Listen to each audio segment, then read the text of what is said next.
I've always been a tinkerer. As a kid, I took everything apart and not always, putting it back together properly.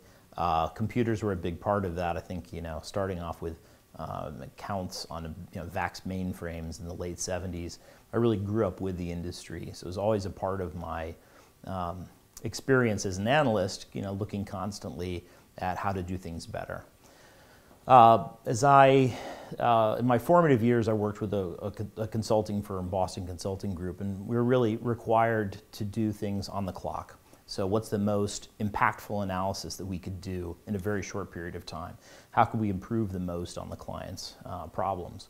How can we solve them? And I think that kind of environment really focused me on getting the most out of the tools at hand and being really good about hypothesis-driven analysis.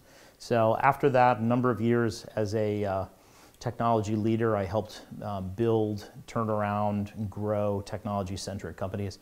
Analytics were always at the core of that. So I've never really left my geekdom behind. I still program actively. I still get very involved in the analytics we do. And I think that's given me a certain amount of credibility and certainly a passion for all that we do here. We have a big organization here, and Aon is a huge organization worldwide. So we've tried to change quite a bit how we do analytics here. I have to say, any good analytics leader develops some scar tissue from mistakes they've handled in the past. We've tried to address some of those head on. First, we try to time box a lot of our efforts. It's easy to be in search of an answer and to keep going after it forever and ever and ever. We like to time box, to take bits of problems and see what we think we can solve, so that we're constantly evaluating, do we think we'll get there? How good is a low resolution answer? A vague plus or minus 20, 30% kind of answer versus 6 decimal points. I think that for us is an important part of being pragmatic with our own time. We try to say yes to very little and have the things that we're focused on be truly the highest ROI kinds of projects. So then everybody here gets a sense of pride that we'll be doing something that really matters. Sure, we do research activities. Yes, we do things that don't end up delivering great value. Not everybody is perfect at the plate, but we try really hard to make sure that we're working on the biggest problems. I'd say that's allowed us to focus a bit more on how we work as a team. Earlier this year, we made a switch from more waterfall-like working, where you set a big goal and everybody marches up the hill to try to meet it. Our technology team had moved forward with Agile Scrum in the beginning of this year, and we felt that not moving the whole center would really create a two-class system.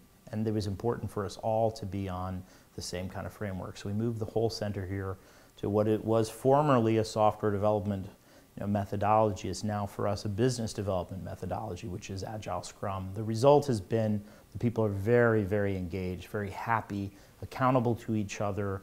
We're seeing a lot of esprit de corps that makes this a very fun place to be. Yeah, the projects are very different. I mean, we have a lot of different specialties in insurance, and each of those specialties requires looking at things that are specific to that particular specialty. So without going too much into the insurance business, the answers that we're looking for may be very, very different for a given specialty or a given geography. So we always have those in the backdrop. We've also been asked to build tools and platforms, and that means a different kind of working too. I think for us it's been exciting because instead of just building great things, we're now actively trying to build tools for others. So we're using things like Tableau and Alteryx and teaching people how to fish. And my goal is truly to raise the level of analytical skill across the entire organization, to have people at their fingertips able to access the data that they need to answer problems, tools that are easy to use.